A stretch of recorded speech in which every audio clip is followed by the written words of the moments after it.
দেখো, অলির ভবিষ্যৎ খুব স্পষ্ট। তার কারণ একবার পদচ্যুত হওয়ার পর তার যে নিরাপত্তা নিয়ে প্রশ্ন রয়েছে সেটা যে ছবি সামনে আসছে তার দেখতে কিন্তু খুব স্পষ্ট। তার বাড়ি ভাঙচুর করা হয়েছে, অগ্নিসংযোগ করা হয়েছে, তার মূর্তি ভেঙে দেওয়া হয়েছে। অর্থাৎ তার প্রতি যে নেপালবাসীর একটা প্রবল ক্ষোভ রয়েছে এবং বিশেষত জেনজির যে প্রবল ক্ষোভ রয়েছে সেটা কিন্তু স্পষ্ট হয়ে গিয়েছে। ফলে এই মুহূর্তে দাঁড়িয়ে নেপালে প্রাক্তন প্রধানমন্ত্রী অলির থাকার সম্ভাবনা খুবই কম এবং তার ক্ষেত্রে বেশ কিছু ঝুঁকিও রয়েছে প্রাক্তন প্রধানমন্ত্রীর সেখানে থাকার ব্যাপারে। ফলে সেই জায়গায় দাঁড়িয়ে যেটা শোনা যাচ্ছে যে তিনি মধ্যপ্রাচ্যের কোনো দেশে তিনি চলে যেতে পারেন। কিছু জায়গা থেকে এটা শোনা যাচ্ছিল যে তিনি ভারতে আসতে পারেন, কিন্তু এই অলি যবে থেকে প্রধানমন্ত্রী হয়েছেন তারপর থেকে ভারতে একবারের জন্যও তিনি পা রাখেননি।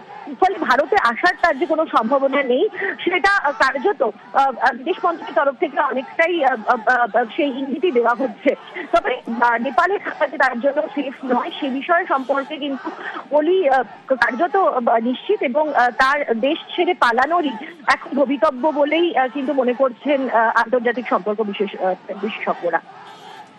মৈত্রী, আমরা নেপালের যে ছবিটা এখন দেখছি সেটা যেন একেবারে শ্রীলঙ্কার বাংলাদেশের পরিস্থিতির কথাই মনে করিয়ে দিচ্ছে। প্রতিবেশী দেশে যে এই অস্থিরতা, এই ভারতে কি এর কোনো প্রভাব পড়তে পারে? কোনো সম্ভাবনা আছে প্রত্যক্ষ বা পরোক্ষভাবে?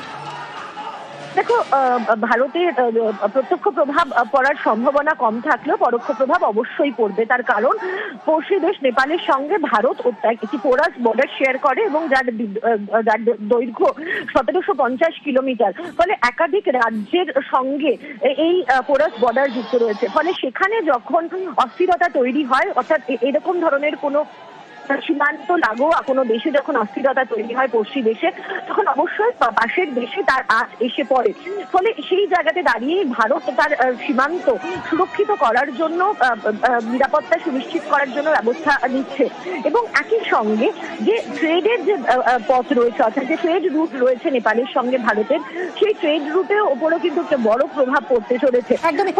আরো একটা বিষয়, এই অলি সরকার যার চীনের প্রভাব রয়েছে যে সরকারের ওপর, এবং এর আগে আমরা দেখেছি নেপালের সঙ্গে একটা সময় ভারতের অত্যন্ত বন্ধুত্বপূর্ণ একটা সম্পর্ক ছিল এবং ভারত নেপাল সীমান্তের কাঁটাতারের বেড়া নেই, পাসপোর্ট ভিসা লাগে না এক দেশ থেকে আরেক দেশে যেতে হলে। সেই সম্পর্কটা নষ্ট হতে শুরু করে এই সরকার ক্ষমতায় আসার পর, যে সরকারের উপর চীনের প্রভাব রয়েছে। এখন এই অস্থিরতার ফলে ভারতের সেই নেপালের মানুষের যে আস্থাটা ভারতের উপর ছিল সেই সম্পর্কটা আবার ফিরে পাওয়ার ক্ষেত্রে কি ভারতের জন্য কোনো রকম সুবিধা হতে পারে? দেখো, ভারতের ক্ষেত্রে যেটা সব থেকে বড় জায়গা, অবশ্যই ভারতের সঙ্গে নেপালের এক বন্ধুত্বপূর্ণ সম্পর্ক ছিল এবং সেই সম্পর্কের অবনতি হতে গত কয়েক বছরে আমরা দেখেছি এবং বিশেষত প্রধানমন্ত্রী থাকাকালীন, এই অলি প্রধানমন্ত্রী থাকাকালীনই কিন্তু সেই সম্পর্কের অবনতি হয়েছে।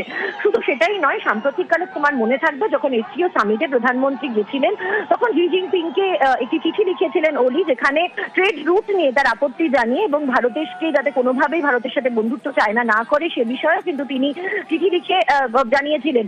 ফলে সেই জায়গায় দাঁড়িয়ে চীনা প্রভাবে ভারতের সঙ্গে নেপালের সম্পর্ক দুর্বল হয়েছিল, কিন্তু এখন ভারত আর চীনের সম্পর্কের যেখানে ইকুয়েশন চেঞ্জ হয়েছে সেখানে দাঁড়িয়ে নেপালের যদি অস্থিরতা তৈরি হয় সেক্ষেত্রে কার বেশি লাভ হবে সেই প্রশ্নটাও কিন্তু উঠছে। এখানে কিছু কিছু যে গোটা প্যাটার্ন দেখা যাচ্ছে সেখানে অন্য কোনো দেশের হাত এই গোটা পরিস্থিতি তৈরির পিছনে রয়েছে কিনা সেই প্রশ্নও কিন্তু উঠছে, যার ফলে আন্তর্জাতিক ক্ষেত্রে তুমি যদি দেখো যে নেপাল যে জায়গায় রয়েছে, যদি নেপাল ডিস্টার্ব হয়ে যায় তাহলে দুই পড়শি দেশ অর্থাৎ ভারত এবং চীন তাদের উপরে কিন্তু প্রভাব পড়বে এবং সাম্প্রতিককালে ভারত এবং চীনকে কাছে আসতে দেখা গিয়েছে। ফলে সেই জায়গায় দাঁড়িয়ে যদি নেপাল অশান্ত হয়ে যায় তাহলে সব থেকে বেশি প্রভাবিত হওয়ার যে আশঙ্কা রয়েছে সেটা কিন্তু ভারত এবং চীনের রয়েছে। ফলে সেই প্রভাবিত হলে কাদের সুবিধা হতে পারে সেই বিষয়টা কিন্তু ভেবে দেখার মতো এবং সেই ইঙ্গিতই কিন্তু ভারতের যারা কূটনীতিকরা রয়েছেন তাদের তরফ থেকে শোনা যাচ্ছে। তবে একই সঙ্গে ভারত চেষ্টা করবে যে নতুন সরকার যখন আসবে তার সঙ্গেও সম্পর্ক অর্থাৎ সুসম্পর্ক গড়ে তোলার, যাতে পড়শি দেশের সঙ্গে সুসম্পর্ক থাকে এবং যেহেতু তার পাশের যে দেশ অর্থাৎ চীনের সঙ্গেও ভারতের সম্পর্ক ধীরে ধীরে উন্নতি হচ্ছে, সেখানে দাঁড়িয়ে নেপালের সঙ্গে ভারতের সম্পর্ক উন্নতি হলে অবশ্যই ভারতের জন্য কিন্তু এটা ভবিষ্যতের ক্ষেত্রে লাভ হবে। তবে এই মুহূর্তে দাঁড়িয়ে দাঁড়িয়ে বিদেশ মন্ত্রকের তরফ থেকে গোটা পরিস্থিতির ওপর কড়া নজর রাখা হচ্ছে এবং তারা বোঝার চেষ্টা করছেন যে এই পরিস্থিতি কোন দিকে টার্ন করবে। একদমই, অনেক ধন্যবাদ মৈত্রী।